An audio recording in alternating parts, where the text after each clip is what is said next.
جو آنکھیں کھول کے چلے گا وہی چل سکے گا۔ ایک سیلاب ہے، ایسے بادل پھٹا اور اس میں سے ایک دریا پانی کا آیا اور ہر چیز کو تہس نہس کر دیا، برباد کر دیا۔ اٹھاتا رہتا ہوں، جگاتا رہتا ہوں، قدم قدم پہ خیر ہے، اور جگاتے رہنا ہی خیر ہے۔ بعض لوگ کہتے ہیں جگا نہ جگاؤ، اگر تو جگائے ہم بائیکاٹ کریں گے، پکا کر لو، نہ جگانا خیر نہیں ہے۔ میں چھوٹا سا لفظ کہہ گیا ہوں تو سیلاب آنے والا ہے، اس کی تیاری کر لیں۔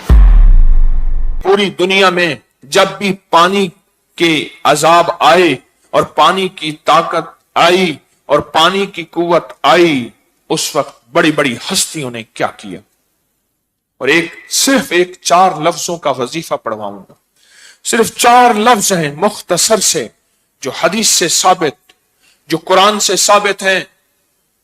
اس کو پڑھیں گے تو موجودہ جو سیلاب ہے اللہ اس میں بھی عافیت فرمائے گا۔ 2 مہینے ہیں، غور سے سنیے گا، 2 مہینے۔ ایک مہینہ 15 شعبان جس میں فیصلے ہوتے ہیں، کتنی موتیں، کتنے زندگیاں، کتنے رزق، کتنی صحت، کتنی عروج، کتنا کمال، کتنا زوال، کس کو کیا کیا کیا کیا کیا ملنا ہے، ایک فیصلے وہاں ہوتے ہیں اوپر۔ اور ایک یہ سفر کا مہینہ ہے، اس میں ایک سیلاب آتا ہے، بڑا طوفان ہوتا ہے۔ دیکھو بات سنو، جہاں سیلاب سے بچنے کی روک تھام اسباب کی دنیا میں بہت ضروری ہے، یہ بہت ضروری ہے اسباب کا اختیار کرنا، وہاں اسباب کے ساتھ مسبب الاسباب کا اختیار کرنا بھی بہت ضروری ہے۔ جو ایک دم بادل پھٹے ہیں، یہ تو سیلاب نہیں ہے، یہ تو اوپر کی طاقت ہے جو اوپر کے سیلاب کو بھیجتی ہے۔ ایسے بادل پھٹا اور اس میں سے ایک دریا پانی کا آیا اور ہر چیز کو تہس نہس کر دیا، برباد کر دیا۔ یہاں ایک ایسے بادشاہ کی ضرورت ہے جو کائنات پہ غالب ہے، وہ رب ہے، رب۔ آسمانی بجلی گرے یا آسمان پھٹے اور آسمان سے پانی کا پہاڑ، پانی کا دریا بہہ جائے، آپ محسوس کریں جب بارش آتی ہے نا، مجھے 1973 کا سیلاب یاد ہے تھوڑا سا۔ ایک بندہ کہنے لگا کہ میں نے سیلاب میں دیکھا گھڑا تیرتا ہوا جا رہا تھا، دیگچا تیرتا ہوا جا رہا تھا، چیزیں جو تیر سکتی تھیں وہ جا رہی تھیں۔ تو سیلاب جب آتا ہے وہ ہر چیز کو بہا کے لے جاتا ہے، ہر چیز اس کے سامنے جو آتی ہے وہ ٹھہر نہیں سکتی، وہ گاڑی ہو یا گھر ہو، وہ انسان ہو یا کچھ ہو، بہہ جاتی۔ سفر کے مہینے میں ایک سیلاب آنے والا ہے، ایک سیلاب یہ ہے جو ہمارے لیے ہے، اللہ کی ناراضگی بن کے آیا، حکمرانوں بادشاہوں کی وجہ سے نہیں، ہماری خطاؤں کی وجہ سے۔ ایک سیلاب یہ ہے، ایک سفر کے مہینے میں سیلاب آنے والا ہے۔ آپ نے دیکھا ہوگا یہ بعض اوقات ہواؤں کا سیلاب آتا ہے، جس کو یہ کہتے ہیں، ایک سیلاب ہے ہوا کا، اور اس کے سامنے جو چیز آتی ہے، وہ جہاز ہے، وہ بلڈنگ ہے، وہ گاڑی ہے، اس کو گھماتا ہے اور گھما کیسے لے جاتے۔ مجھے یاد ہے یہاں شکرگڑھ نارنگ منڈی اس طرف ایک دفعہ ہوا کا سیلاب آیا تھا، طوفان آیا تھا، ٹریکٹر اٹھا کے نا لوگوں کی چھتوں پہ پڑے ہوئے تھے۔ سفر کے مہینے میں ایک ایسا نظام آ رہا جو بہت سو کو لے کے بہہ جائے گا، لیکن میرا کریم آقا میرے اللہ نے اگر یہ آزمائشی نظام بھیجے ہیں تو ان کا حل بھی بھیجا ہے۔ جو آنکھیں کھول کے چلے گا وہی چل سکے گا، جو آنکھیں بند کر کے چلے گا وہ ناکام ہو جائے گا۔ آپ کر لیں گے بھلا آپ چاہے اونچی جگہ پہ رہتے ہیں، آپ کہتے ہیں میرے اوپر پانی کا سیلاب نہیں آ سکتا، لیکن اللہ نے اپنا نظام بھی بتا دیا، تو جتنی اونچی جگہ پہ رہے، اوپر سے چاہوں تو اوپر سے سیلاب لے آؤں، ہے یا نہیں ہے؟ گاڑیاں، بسیں، ہر چیز بہہ کے چلی جاتی ہے، اتنا پانی تو آتا ہے۔ ایک طوفان ہوتا ہے، بادل پھٹنے کا ایک نظام ہوتا ہے، ایک طوفان ہوتا ہے۔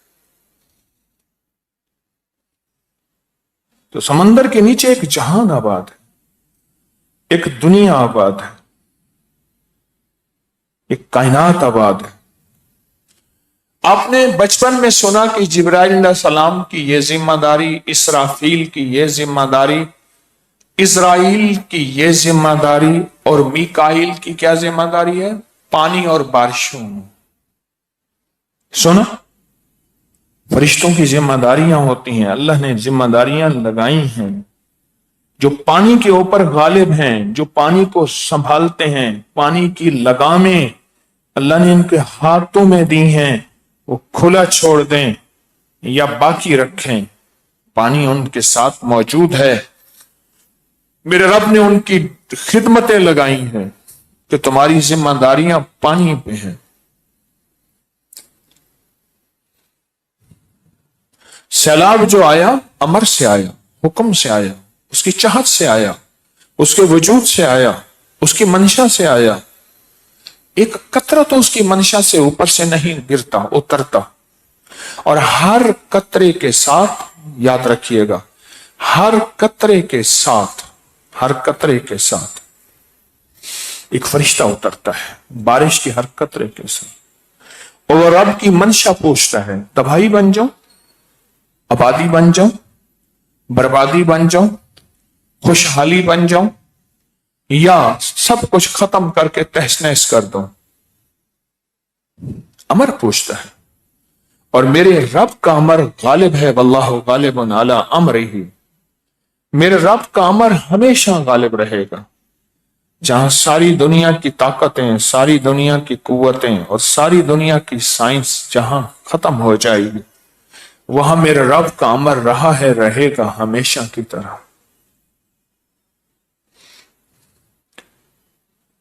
پانی کیوں بے لگام ہوا؟ پانی کی طاقت اللہ نے رکھی ہے، پر کیوں بہا؟ اور کیوں اس نے ویرانی کی؟ کیوں اس نے تباہی کی؟ میرا رب چاہے تو ایک ایک قطرہ بہائے، میرا رب چاہے تو حکم دے بادلوں پھٹ جاؤ، اب دریا بن جاؤ۔ اور پوری دنیا میں واقعات ہوئے ہیں، پہلے بھی اب بھی، کہ بادل پھٹا، قطرہ نہیں بہا، اس میں سے دریا بہا، اور اس نے سب کچھ بہا کے تباہ کر دیا۔ یہ امر کہاں سے آیا؟ یہ حکم کہاں سے آیا؟ یہ امر کہاں سے آیا؟ یہ حکم کہاں سے آیا؟ یہ امر کس نے دیا؟ یہ حکم کس نے دیا؟ کون ہے جو اس امر کو غالب رکھتا ہے؟ وہ اللہ ہے۔ کتا ہم سے زیادہ سمجھدار ہے حرام نجس، پر سمجھدار بہت ہے۔ وہ کیسے؟ کتے کو پتھر مارے، اینٹ مارے، لاٹھی مارے، تو وہ پتھر اینٹ کو نہیں کاٹتا، وہ بھاگ جاتا ہے۔ اسے پتا ہے کہ یہ ہاتھ نظر جو نہیں آ رہا کسی اور کے ہے، مارنے والا کوئی اور ہے، بظاہر لاٹھی اینٹ پتھر ہے، اور جو طاقتور ہوتا ہے وہ کبھی پتھر کو نہیں کاٹے گا، وہ مقابلہ کرے گا مارنے والے کا، آجا میں تجھ سے نمٹتا ہوں۔ ہم سے زیادہ سمجھدار ہے۔ سیلاب کی شکل میں لاٹھیاں پڑ رہی، زلزلوں کے جھٹکے بڑھ رہے ہیں، اموات اچانک انہونی بڑھ رہی، حادثے، بیماریاں، ہسپتالیں اتنی زیادہ گمان سے، ڈاکٹر، معالج، حکیم اتنے زیادہ گمان سے بالا تر، یہ ساری کی ساری اس کی ناراضگی کے جھٹکے ہیں۔ اس کی ناراضگی ہے، یہ ساری کی ساری اس کی ناراضگی۔ حیران کن بات یہ ہے کہ یہ جہاں سے آ رہے حملے، اس طرف ہماری توجہ ہی نہیں، اس طرف ہمارا دھیان ہی نہیں۔ تو کتا تو سمجھدار ہے، اسے پتہ ہے یہ پتھر کہاں سے آیا ہے۔ وہ پتھر سے نہیں لڑتا، مارنے والے سے لڑتا ہے۔ وہ پتھر سے نہیں بچتا، مارنے والے سے بچتا ہے۔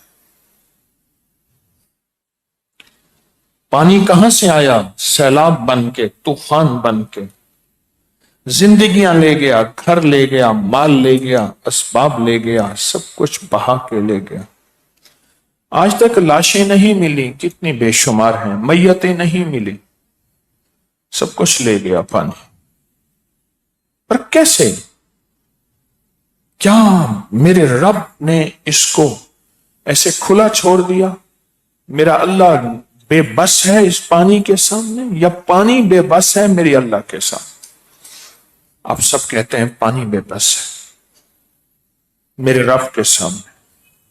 اعلی حضرمی وہ صحابی ہیں جنہوں نے پانی پہ گھوڑے دوڑا دیے۔ اعلی حضرم، حضرت اعلی حضرم رضی اللہ تعالی عنہ۔ آگے دیکھا تو سمندر ہے، بحرین کا سفر ہے، لشکر ساتھ ہے، گھوڑے رک گئے، سارا قافلہ پیچھے رک گیا، آسمان کی طرف توجہ، اللہ کی طرف توجہ کر کے پھر پڑھا،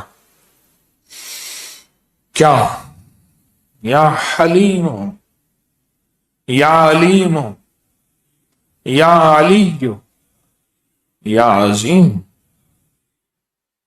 بس ایک دم پانی کی ایک لہر آئی، پیالے کو اٹھا کے ساحل پہ پھینک دی۔ پانی کی ایک لہر آئی اور پیالے کو اٹھا کے ساحل پہ پھینک دی۔ آج ایک بات یاد رکھیے گا، یہ جو مبارک الفاظ ہیں، یہ جو مبارک الفاظ ہیں، یہ وہ الفاظ ہیں مبارک جو پانی کے فرشتوں کی غذا ہے، پانی کے فرشتوں کی غذا، یہ وہ مبارک الفاظ۔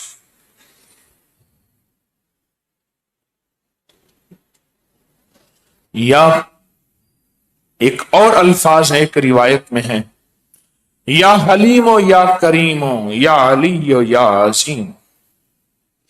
پر میں جب بندہ یہ دو لفظ پڑھتا ہے، یا حلیم و یا کریم، ہماری ساری غلطیوں کوتاہیوں، ہماری ساری سختیوں اور بدماشیوں کو، گناہگار بدماش ہوتا ہے، معاف کرنے والے، اور حلیم اور کریم۔